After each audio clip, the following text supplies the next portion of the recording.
O paddock do circuito de Monza tinha aquele cheiro específico que só existe em setembro. Borracha queimada misturada com combustível de alta octanagem, e o suor frio de homens que sabem que errar aqui custa caro. As arquibancadas ainda estavam vazias naquela manhã de sexta-feira, mas o paddock fervia desde as 6 da manhã com mecânicos, engenheiros e jornalistas que circulavam entre os motorhomes como moscas sobre mapas de telemetria. Era o Grande Prêmio da Itália de 1983, e Nelson Piquet chegou ao box da Brabham às 8h15, sem pressa, com uma xícara de café brasileiro que seu mecânico pessoal sempre fazia questão de preparar, independente do país, independente do fuso horário. Ele usava calça jeans, uma camiseta simples e aquela expressão permanente de homem que já viu tudo que o automobilismo tem para oferecer e decidiu que a maioria das coisas não merecia urgência. Ninguém prestou atenção quando ele entrou. Isso dizia algo. 3 boxes à esquerda, a Ferrari estava em chamas, não literalmente, mas com aquela energia elétrica que equipes grandes geram quando sentem que estão prestes a vencer alguma coisa. E no centro daquela energia estava Marco Taviani, 26 anos, italiano, filho de um ex-piloto de rally e de uma mãe que nunca quis que ele chegasse perto de carro de corrida. Ele havia chegado à Fórmula 1 2 anos antes, com um currículo de kartismo que fazia engenheiros veteranos pararem para ler 2 vezes. Seus dados de telemetria nos treinos livres eram a conversa do paddock inteiro. Velocidade nas curvas rápidas que beirava o absurdo. Uma agressividade de freada que os computadores da Ferrari mal conseguiam catalogar sem sinalizar como erro humano. Marco Taviani era tudo que a velocidade pura podia ser quando comprimida em um corpo de 26 anos que ainda não tinha aprendido a ter medo. Ele estava encostado no muro do pit lane quando viu Piquet passar com o café. Disse algo para seu engenheiro em voz suficientemente alta para ser ouvido. Em italiano primeiro, depois em inglês, para garantir que a plateia entendesse. Dizem que Nelson foi rápido nos anos 70. Pena que estamos nos anos 80. O engenheiro sorriu. 2 mecânicos riram. Um jornalista da Gazeta dello Sport, que estava de passagem, anotou alguma coisa. Piquet ouviu. Seu rosto não mudou. Ele apenas tomou um gole de café, olhou para o céu como se estivesse verificando o tempo e continuou caminhando. Mais tarde, dentro do motorhome da Brabham, Gordon Murray, o gênio sul-africano que projetava os carros de Piquet, com obsessão quase doentia por detalhe aerodinâmico, perguntou se ele estava ciente do que o garoto italiano havia dito. Piquet disse que estava. Murray perguntou o que pretendia fazer a respeito. Piquet respondeu que pretendia terminar a corrida na frente dele. Murray sorriu daquele jeito dele, quieto, de engenheiro que já viu confirmações de hipótese antes. Disse que era isso que ele gostava do Nelson. Que a maioria dos pilotos teria ido lá bater boca. E boca não marca ponto no campeonato. Marco Taviani saiu para os treinos classificatórios naquela tarde, com a determinação física e quase animal de alguém que precisa provar alguma coisa para uma plateia que ele mesmo reuniu. Sua volta na classificação foi espetacular, no sentido mais literal da palavra. Você poderia ouvir a Ferrari no limite absoluto da sua mecânica. O som diferente quando o motor beira o colapso e a velocidade beira o milagre. Ele cravou o tempo de pole, ou perto disso, com uma tenacidade que fez o engenheiro-chefe da Ferrari bater palmas dentro do box, coisa que aquele homem não fazia desde Scheckter, em 79. Piquet ficou em quinto no grid. Quinto. Não era ruim, mas não era pole. E os jornalistas que tinham ouvido o comentário da manhã agora o repetiam com aquele prazer levemente predatório que jornalistas de esporte desenvolvem quando a narrativa se confirma. Piquet perdendo terreno. Piquet envelhecendo. Piquet ficando para trás. Na sala de briefing dos pilotos, Marco sentou 3 cadeiras à frente de Nelson. Em algum momento, virou o suficiente para fazer contato visual. Não disse nada. Apenas olhou com aquele sorriso de jovem que acabou de ganhar o primeiro round de uma briga que ainda vai longe. Piquet olhou de volta, sem sorriso, sem raiva, com aquela expressão que pessoas que conheciam Nelson Piquet aprenderam a reconhecer e a temer, a expressão de um homem que está calculando. Na manhã do domingo, o céu sobre Monza estava aquele azul europeu de setembro que parece pintado à mão. As arquibancadas estavam tomadas desde cedo, aquela maré humana italiana que só aparece na Ferrari e na ópera, 2 fenômenos que o país trata com a mesma seriedade religiosa. Faixas vermelhas por toda parte. Nomes em italiano gritados à distância, antes mesmo dos carros saírem do pit lane. No grid de largada, Os mecânicos faziam seus últimos ajustes com aquela precisão cirúrgica de pessoas que sabem que descuido aqui não tem segunda chance. Piquet estava dentro do carro, viseira levantada, olhando para frente sem ver nada em particular, ou talvez vendo tudo. Um jornalista brasileiro que cobria a corrida para aplacar se aproximou do carro no limite do que os comissários permitiam e gritou a pergunta pela viseira aberta. Perguntou se Nelson estava preocupado com Taviani. Se a velocidade do italiano nos treinos não mudava alguma coisa. Piquet deu uma resposta que o jornalista não entendeu completamente na hora, mas que anotou de qualquer forma. Disse que quem corre contra o cronômetro perde para o tempo, quem corre contra o rival perde para o erro. Deu uma pausa e completou, dizendo que ele corria contra a corrida, que era diferente. O jornalista olhou para o bloco de notas e não tinha certeza de que havia entendido, mas guardou assim mesmo. Os semáforos acenderam. 5 vermelhos, 4, 3, 2, 1. A largada de Taviani foi violenta e perfeita. Aquela combinação rara que a juventude e o talento às vezes produzem antes que o medo apareça para administrar o impulso. Ele saiu do 5º lugar do grid, como se o carro tivesse sido lançado por um mecanismo invisível, cortando pelo lado interno da primeira chicane, com uma agressividade que fez 2 carros à frente dele recuarem instintivamente. Até o final da primeira volta, o italiano estava em segundo. Até o final da segunda volta, estava em primeiro. Piquet estava em quarto. No paddock, os comentaristas italianos da RAI já estavam construindo a narrativa. O jovem primeiro. O veterano atrás. A história que o esporte ama.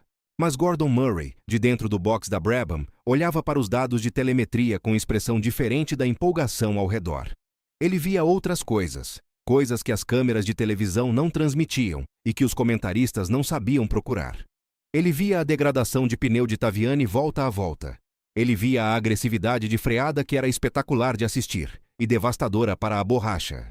Ele via Piquet, por outro lado, conduzindo com aquela economia de movimento que parecia lentidão para olhos não treinados, mas que Murray sabia ser outra coisa completamente. Era gestão. Era o carro sendo tratado como instrumento de longo curso, não como projétil de sprint. Enquanto isso, na 13ª volta, Piquet passou por debaixo de um adversário na curva parabólica, com uma manobra que 2 mecânicos no muro da Brabham assistiram e depois tentaram descrever para os outros, dizendo que não tinham certeza de onde o espaço havia aparecido, que na entrada da curva não existia espaço, que quando o carro de Piquet entrou, o espaço simplesmente estava lá, como se ele tivesse encomendado com antecedência. Ele estava em terceiro. Taviani ainda liderava, mas os pneus da Ferrari estavam sofrendo em silêncio o custo das primeiras voltas, e o silêncio de borracha degradada é o tipo de silêncio que grita nos dados de telemetria. Na 19ª volta, Taviani entrou para o pit stop, saiu em terceiro, pneus novos, mas posição perdida. A Ferrari havia apostado em agressividade e precisou parar mais cedo do que o planejado. Foi para a frente, gastou, e voltou para trás do campo para reconstruir. Piquet continuou sem parar. No box da Brabham, Murray conversava pelo rádio com Nelson em frases curtas, técnicas, quase cifradas. Temperatura de freio. Pressão de pneu. Diferencial de tempo para o carro à frente. Piquet respondia com a voz calma de piloto que não está nervoso, porque nervoso consome energia que ele prefere direcionar para o volante. Ele estava em segundo quando Taviani saiu do pit stop. E na 28ª volta, uma volta depois, Piquet passou pelo pit lane e saiu em terceiro. Pneus novos. Mas diferença de tempo calculada com uma precisão que Murray havia modelado no papel 2 dias antes da corrida, prevendo exatamente esse cenário. No paddock, quem não estava vendo a telemetria achava que Piquet havia perdido posição. Quem estava vendo a telemetria fechou os olhos por um segundo e entendeu que a corrida acabara de ser decidida e que a maioria das pessoas ao redor ainda não sabia disso. Taviani estava em segundo, com pneus que tinham 23 voltas. Piquet estava em terceiro, com pneus que tinham 0 volta. A matemática que veio depois não foi espetacular de assistir. Não teve ultrapassagens dramáticas, não teve briga de milímetros à beira do muro. Piquet simplesmente foi mais rápido, volta após volta, com a consistência metódica de alguém executando um plano que já estava pronto antes da bandeira verde cair. Ele passou Taviani na 34ª volta pela curva lesmo, pelo lado interno, com aquela antecipação de trajeto que só faz sentido se você já sabe onde o outro carro vai estar, antes que o outro piloto decida. Não havia espaço para interpretação. Havia simplesmente um brasileiro de 31 anos que havia lido aquela corrida com tanta profundidade que a ultrapassagem foi consequência, não invenção. Piquet cruzou a linha de chegada em primeiro lugar. Taviani chegou em quarto. Depois da corrida, no parque fechado, Piquet saiu do carro com aquela deliberação de quem não tem pressa de comemorar, porque já sabia que ia vencer. Seu mecânico pessoal estava lá com uma toalha e uma garrafa de água. Nada de exageros. Apenas a rotina de homem que fez o trabalho e agora vai para a próxima coisa. Foi então que Marco Taviani apareceu. Ele havia tirado o capacete e o balaclava, e seu rosto tinha aquela expressão específica de piloto que acabou de aprender alguma coisa que não estava no manual de nenhuma escola de pilotagem. Uma expressão que misturava exaustão com aquele tipo de respeito, que só vem quando a realidade contradiz a convicção. Ele parou a uma distância razoável de Piquet. Não era mais o jovem italiano encostado no muro do pit lane, fazendo piadas sobre velocidade. Era um piloto tentando processar o que havia acabado de acontecer. Eu fui mais rápido em classificação, ele disse. Em italiano primeiro, depois em inglês para garantir que Piquet entendesse. Piquet o olhou com aquela atenção calma que as pessoas que o conheciam aprendiam a respeitar. Concordou. Disse que sim, que Marco havia sido mais rápido em classificação. Taviani disse que havia liderado 22 voltas. Piquet concordou de novo. Disse que era verdade. Então como? Taviani perguntou. E a palavra ficou no ar como uma equação sem o segundo lado. Piquet ficou em silêncio por um momento. Então disse uma coisa que Marco Taviani repetiria em entrevistas por décadas. Disse que velocidade é o que o carro faz, que corrida é o que o piloto pensa, que confundir as duas coisas é o erro mais caro que existe nesse esporte, porque você paga com o resultado, e o resultado não tem recurso. Taviani olhou para ele. Perguntou o que isso significava na prática. Piquet disse que significava que a corrida começa na quinta-feira, quando você senta com os engenheiros e olha para o mapa do circuito, que significa que você tem que saber, antes de largar, em que volta você vai parar, a que temperatura seus pneus vão estar na 20ª volta, em que ângulo o sol vai bater no asfalto da parabólica no final da tarde, e como isso muda o grip. Que significa que quando a bandeira verde cai, metade do trabalho já foi feita, e a outra metade é não estragar o que você planejou. Mas você não foi mais rápido que eu em nenhuma volta, Taviani disse, e havia genuína confusão no tom, não arrogância, só alguém tentando reconciliar o que havia experienciado com o que o resultado dizia. Piquet fez pequeno gesto com a mão, quase imperceptível. Disse que mais rápido em volta é uma pergunta, mais rápido na corrida é a resposta. Disse que Taviani havia corrido cada volta no limite, que ele, Piquet, havia corrido cada volta com estrutura. Que limite e estrutura parecem iguais de fora, mas chegam em lugares completamente diferentes no final das 61 voltas. Um mecânico da Ferrari que estava passando parou, fingindo checar algo num papel, mas claramente ouvindo. Taviani ficou quieto por um momento. Depois disse que haviam lhe falado no paddock, antes da corrida, que Piquet não tinha mais velocidade, que seus melhores anos haviam passado, que a nova geração havia chegado. Piquet disse que sabia. Disse que também havia ouvido. Então Taviani perguntou o que Nelson havia pensado quando ouviu isso. Piquet pegou a toalha do mecânico, limpou o rosto com aquela calma de homem que tem todo o tempo do mundo. Disse que havia pensado que quem dizia isso confundia velocidade com rapidez, que são palavras parecidas, mas não são a mesma coisa. Que velocidade é o que fica visível, o que os cronômetros de classificação registram, o que os jornalistas escrevem. Que rapidez é outra coisa. É a capacidade de processar uma situação mais rápido que o rival, de tomar uma decisão em fração de segundo que parece óbvia depois, mas que no momento não era óbvia para mais ninguém. Fez uma pausa e completou dizendo que havia perdido alguma velocidade com os anos, mas que os anos também lhe haviam dado rapidez, e que rapidez ganha corrida. Velocidade apenas faz barulho bonito nas arquibancadas. Gordon Murray apareceu atrás de Piquet com aquele walkthrough de engenheiro que aparece quando a corrida termina e os números precisam ser revisados. Olhou para Taviani com cordialidade neutra. Disse que o rapaz havia pilotado muito bem, que os dados das primeiras 22 voltas eram impressionantes. Taviani disse que havia perdido assim mesmo. Murray disse que tinha. Disse que a Ferrari havia construído uma grande estratégia de qualificação e que isso era mérito real, que não adianta diminuir. Mas que estratégia de qualificação e estratégia de corrida são documentos diferentes e que a Ferrari havia preparado um deles muito bem e o outro de forma apressada. Taviani olhou para Murray. Perguntou como Piquet havia sabido que eles parariam cedo.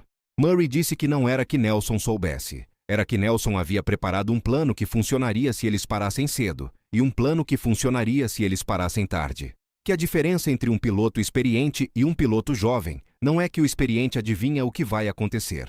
É que ele prepara respostas para várias versões do que pode acontecer, e quando a corrida decide qual versão se tornou real, ele já tem a resposta guardada.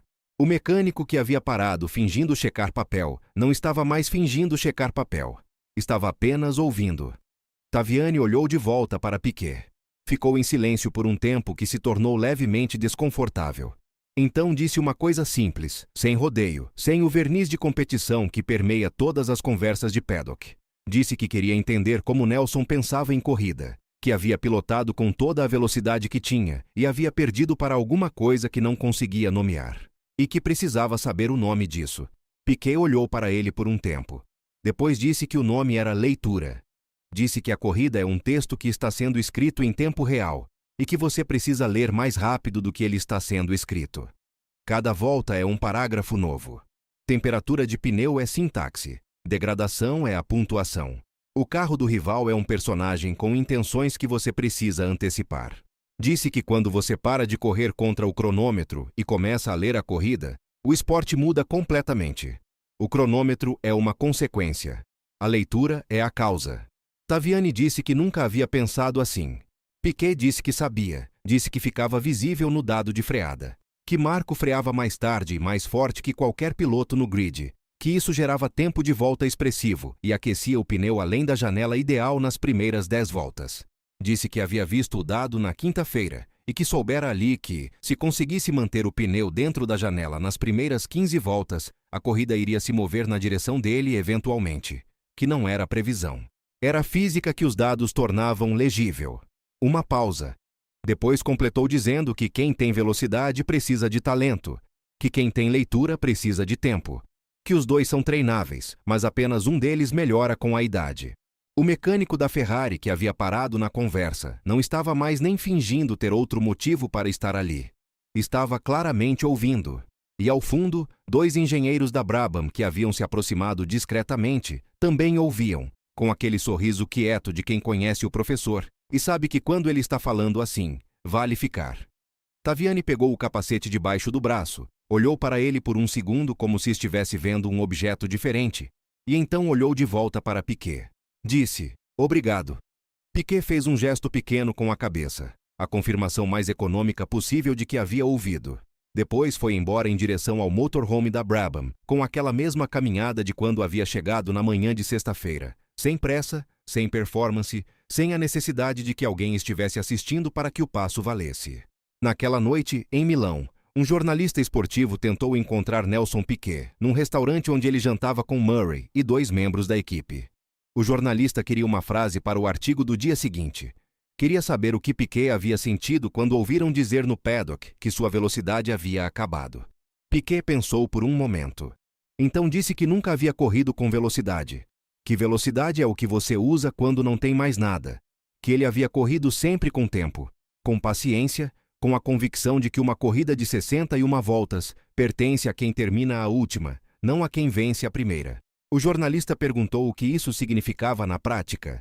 Piquet tomou um gole de vinho, olhou para a janela, disse que significava o seguinte, que a linha de chegada não está na volta 1, e que a maioria das pessoas, neste esporte e fora dele, gasta toda a sua energia tentando vencer algo que ainda não terminou.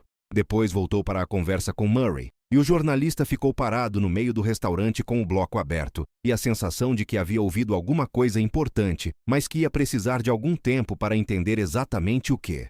Naquela noite, nos dados de telemetria que Gordon Murray revisava no hotel, uma linha era perfeita do início ao fim. Temperatura constante, desgaste dentro da janela, freadas no ponto exato, não a mais espetacular das corridas, mas a mais controlada, a mais lida, a mais necessária para vencer exatamente o que precisava ser vencido naquele domingo em Monza. No dia seguinte, Marco Taviani pediu permissão à Ferrari para sentar uma sessão com os dados de telemetria de Piquet. Seus engenheiros disseram que aquilo era incomum. Ele disse que sabia. Disse que queria entender o que havia acontecido com ele no treino da tarde quando pensava que ninguém estava vendo. Ninguém perguntou o que havia acontecido, mas todos sabiam a resposta.